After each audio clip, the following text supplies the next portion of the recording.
Hello बच्चों, मैं Suman Kumar Chaudhary second year की क्लास के लिए आज आपका ये टॉपिक है मेंडल और मेंडलिज्म। चैप्टर नंबर 5 में यह है मेंडल और मेंडलिज्म। तो देखें पहले मेंडल और मेंडलिज्म क्लास 12th के लिए है, जो 10th के बच्चे भी इसे पढ़ सकते हैं। तो कौन है मेंडल? पहली बात ये आती है कि मेंडल कौन है। तो आप देखें, सर ग्रेगर जॉन मेंडल का पूरा नाम ग्रेगर जॉन मेंडल है, जिन्हें जो है फादर ऑफ जेनेटिक्स कहा जाता है। मेंडल कौन है? ये फादर ऑफ जेनेटिक्स हैं।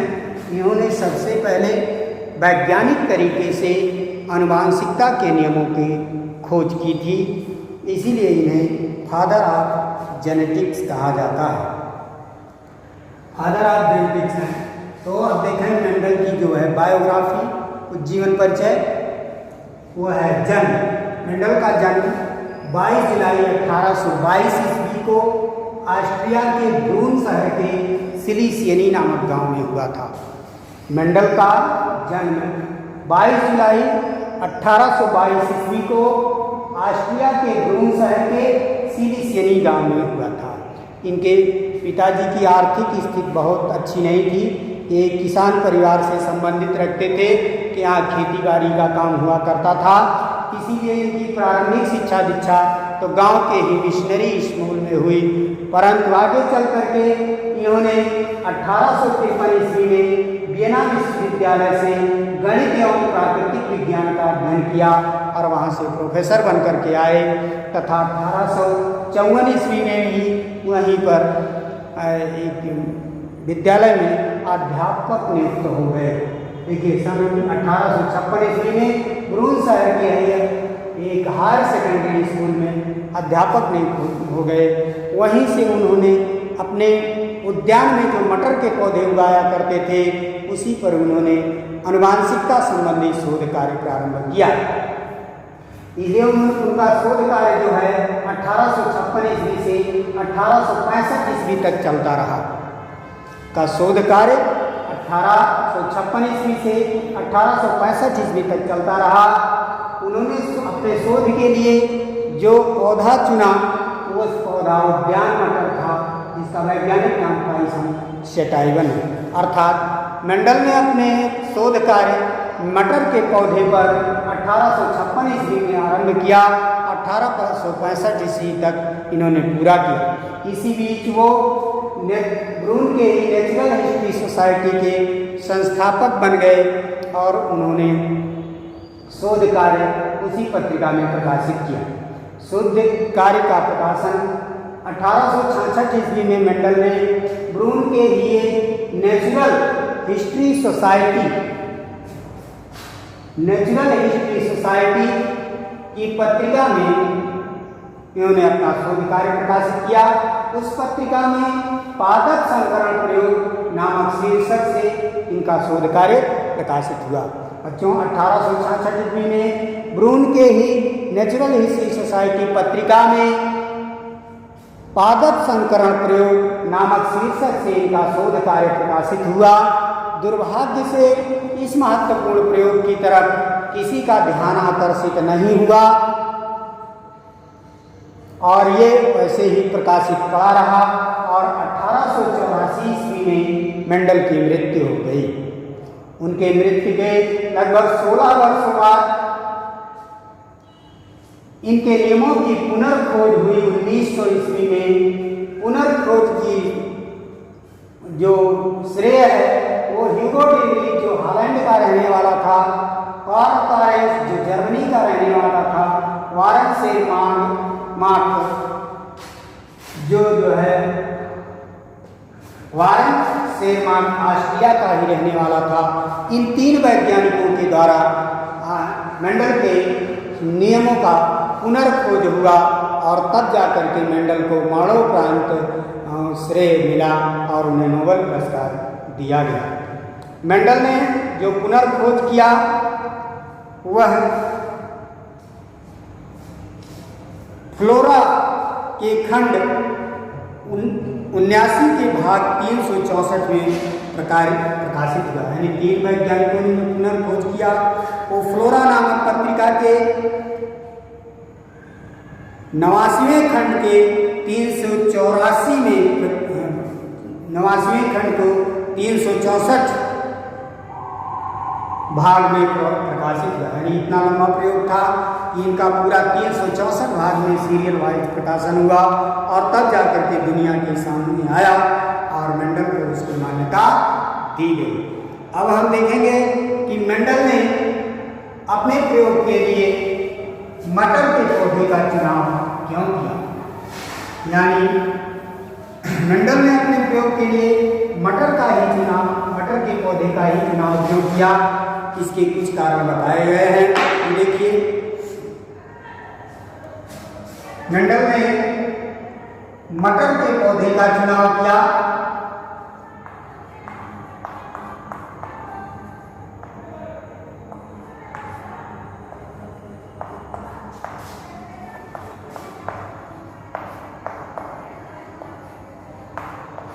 इसके क्या कारण थे। यानी मेंडल द्वारा अपने प्रयोग के लिए मटर का पौधा चुना गया, इसके क्या कारण थे। उसमें पहला पॉइंट, मटर का पौधा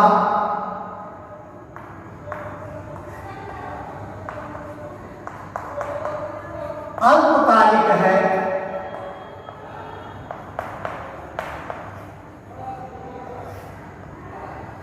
अल्पकालिक होने से क्या फायदा हुआ कि इसके जो रिजल्ट होते थे पुष्पों में परागण करने के बाद जो उसमें फल और बीज बनते थे और जल्दी ही प्राप्त हो जाते थे, इसीलिए ये जो है इसका पौधा चुना। और दूसरा, यह पौधा उभयलिंगी था।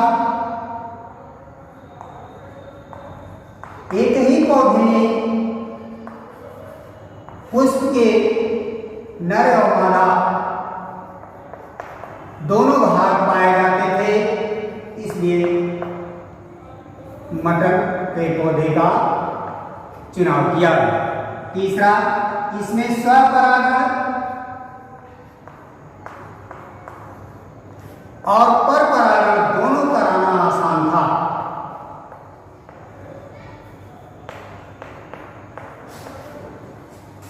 दोनों आसान है, अच्छा नहीं है, आज भी है। मटर के पौधे में आसानी से स्वपरागण भी कराया जा सकता था और परपरागण भी कराया जा सकता था। मटर में कृत्रिम परागण भी कराया जाना बहुत आसान था। और इसके अलावा मटर में अनेक जोड़े, उसमें 7 जोड़े तुलनात्मक लक्षण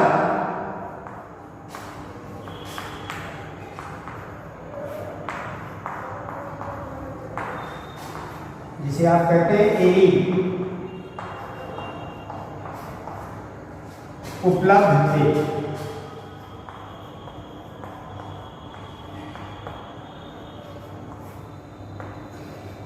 इस प्रकार पुनः कि मेंडल द्वारा मटर का पौधा चुना जाने का क्या कारण था। मटर का पौधा अल्पकालिक था, 3 से 4 महीने में ही इसका परिणाम प्राप्त हो जाता था, इसलिए इसको चुना गया। दूसरा कारण ये था, यह एक उभयलिंगी पौधा था, अर्थात एक ही पुष्प में उसके नर भाग और मादा भाग दोनों उपलब्ध थे, जिससे शुद्ध नस्ली पौधा प्राप्त किया जा सकता था। तीसरा, इसमें स्वपरागण और परपरागण दोनों आसान था, अर्थात इसमें कृत्रिम परागण भी बहुत आसानी से कराया जा सकता था। चौथा, इसे नियंत्रित कंडीशन में कहीं भी गमले आदि में रख करके हम ले जाकर के नियंत्रित कंडीशन में उगा सकते थे। अन्य बड़े पौधे ले लेते तो उसे नियंत्रित कंडीशन में नहीं उगा सकते। मटर में अनेक जोड़े, 7 जोड़े मुख्य लक्षण, तुलनात्मक लक्षण मतलब एक के दूसरे विपरीत, जैसे लंबा होना, लाल सफेद, इस तरह से 7 जोड़े तुलनात्मक विपरीत लक्षणों वाले जोड़े, जिसे एलीली या एलिलोमार्फ कहते हैं, वो उपलब्ध थे, जिससे उन्हें लक्षणों की तुलनात्मक अध्ययन करने में सुविधा हुई। इस तरह से इन कारणों से मेंडल ने मटर के पौधे का चुनाव किया। अब देखते हैं मेंडल की सफलता के कारण।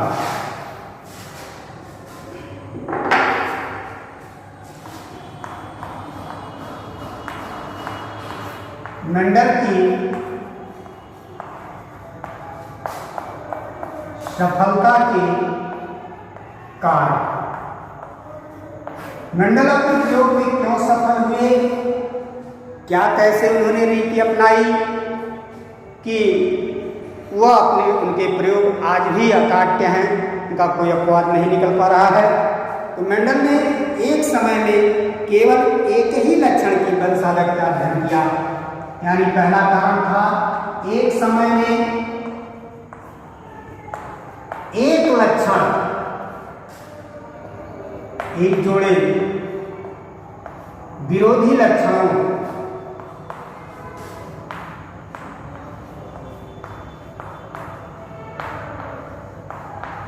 को लेकर प्रयोग किया।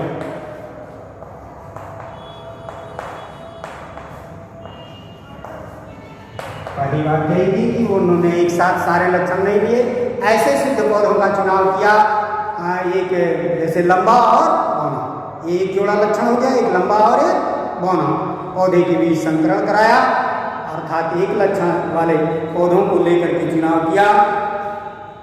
नंबर 2, शुद्ध नस्ली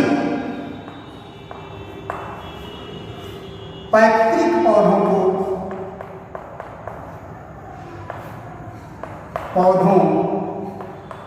पर प्रयोग किया। प्रयोग करने से पहले ये तय कर लिया मेंडल ने कि हम जिन 2 पौधों को लेकर के संकरण कराने जा रहे हैं, वह पौधे शुद्ध नस्ली हैं कि वह पहले से ही हाइब्रिड हैं या संकर नस्ली पौधे हैं। यह तय कर लिया। जब उन्हें मिल गया कि हाँ ये पौधे शुद्ध नस्ली हैं, तब उन्हें पैतृक पौधा मान करके उनमें प्रयोग किया, जिसके कारण मेंडल को सफलता मिली। मेंडल ने कई पीढ़ियों तक अध्ययन किया।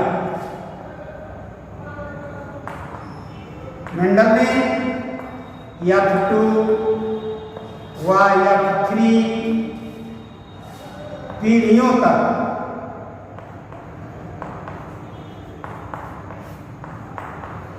अध्ययन किया। मेंडल ने जो भी प्रयोग किया, केवल ऐसा नहीं है एक बार हाइब्रिडाइजेशन करके F1 पीढ़ी निकाल लिया, फिर F1 पीढ़ी के आगे उन्होंने अध्ययन नहीं किया। वो फिर F1 पीढ़ी से प्राप्त बीजों को F2 पीढ़ी में उगाया, F2 पीढ़ी से प्राप्त बीजों को F3 पीढ़ी तक उगाया, और इस तरह से कई पीढ़ियों तक उन्होंने अध्ययन किया, जिसके कारण मेंडल को सफलता मिली। चौथा, प्रयोग का पूरा रिकॉर्ड रखा, पूरा लिखित रिकॉर्ड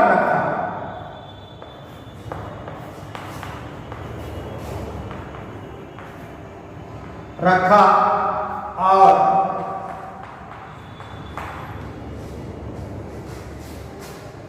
उनका विश्लेषण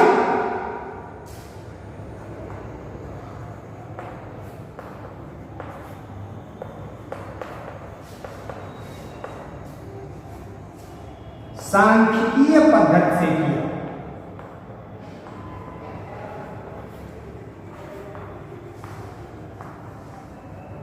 जिन्हें हम बायोमेट्रिक पद्धति कहते हैं, पद्धति से किया। कुछ लोग तो ये भी मानते हैं कि मेंडल भाग्यशाली रहे, क्योंकि उनके द्वारा चुने गए सभी लक्षण अलग अलग सूत्रों पर थे, जिसके कारण वो सफल हुए। जैसा कि ह्यूगो डी व्रीज ने यूनिक प्रिमरोज पर अपना प्रयोग किया, तो उन्हें शुद्ध नस्ली पौधा ही नहीं प्राप्त हुआ। इससे वह काफी स्पष्ट निष्कर्ष नहीं दे पाए। इसलिए मेंडल को भाग्यशाली भी माना जाता है, क्योंकि मेंडल जो है जितने लक्षणों को चुनाव किए वो सब के सब अलग अलग गुणसूत्रों पर आधारित थे, जिसकी उनकी वंशागति युग्मकों के बनते समय, फिर युग्मकों के संलयन होते समय सब वंशागति स्पष्ट रही, इसलिए उन्हें स्पष्ट निष्कर्ष प्राप्त हुए।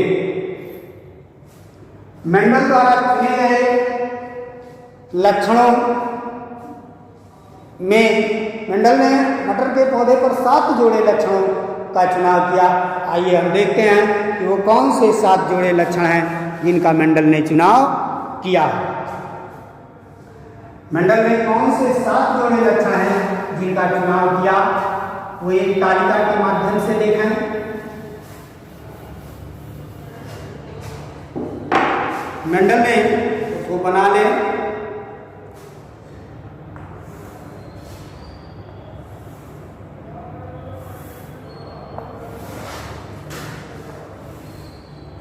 लक्षण, प्रभावी, अप्रभावी।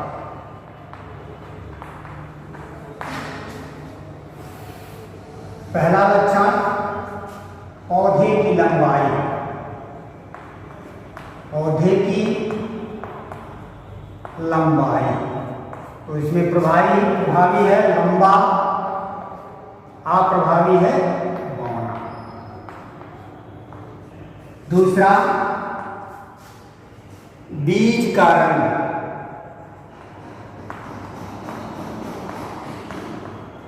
बीज, मटर के पौधे के बीज आप देखे होंगे कि 2 तरह के बीज मिलते हैं, और जो है एक पीला भी दाना मिलता है, दाना जो मटर का दाना होता है एक पीला होता है और एक हरा होता है। तो पीला प्रभावी है, हरा अप्रभावी है। तीसरा पुष्प का रंग। मटर के पौधे को देखे होंगे, उस पर 2 तरह के पुष्प आते हैं, एक बैगनी पुष्प, बैगनी, और दूसरा सफेद। तो बैगनी जो है प्रभावी है, इसे लाल भी आप कह सकते हैं क्योंकि लाल पूरा नहीं होता, पर्पल कलर का होता है। फिर पुष्प की स्थिति, पुष्प पौधे पर कहाँ लगा होता है,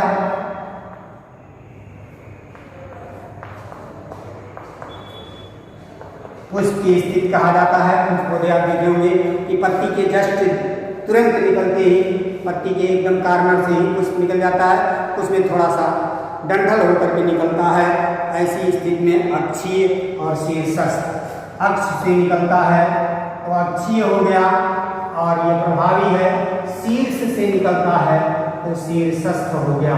कुछ मटर के पौधों में पत्तियों के अक्ष से ही पुष्प निकल जाते हैं, और कुछ मटर के पौधों में पत्तियों पौधे के शीर्ष से निकलते हैं, उसे शीर्षस्थ कहा गया।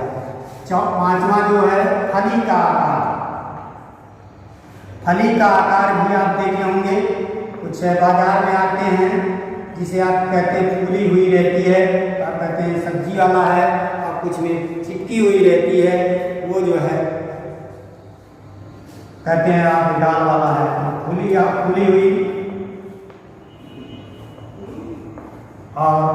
फूली हुई और संकुचित। संकुचित में बाहर से ही आपको दाने दिखाई देते हैं, कहाँ कहाँ दाने हैं, बना रहता है गड्ढा टाइप का, और फूला हुआ पूरा आप लगता है कि वो मांसल है, रसदार है, और वो सब्जी वाला जिसे आप कहते हैं। फली का रंग, फली के रंग भी आप देखे होंगे, कुछ फली काफ़ी हरे हरे मिलते हैं और कुछ फलियां जो है थोड़ी भूरे कलर की होती हैं। तो फली का रंग जो है इसका हरा प्रभावी है और पीला जो है अप्रभावी है।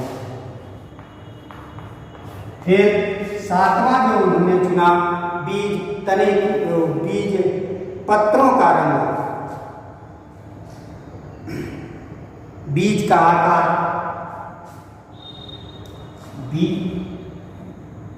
बीज का आकार।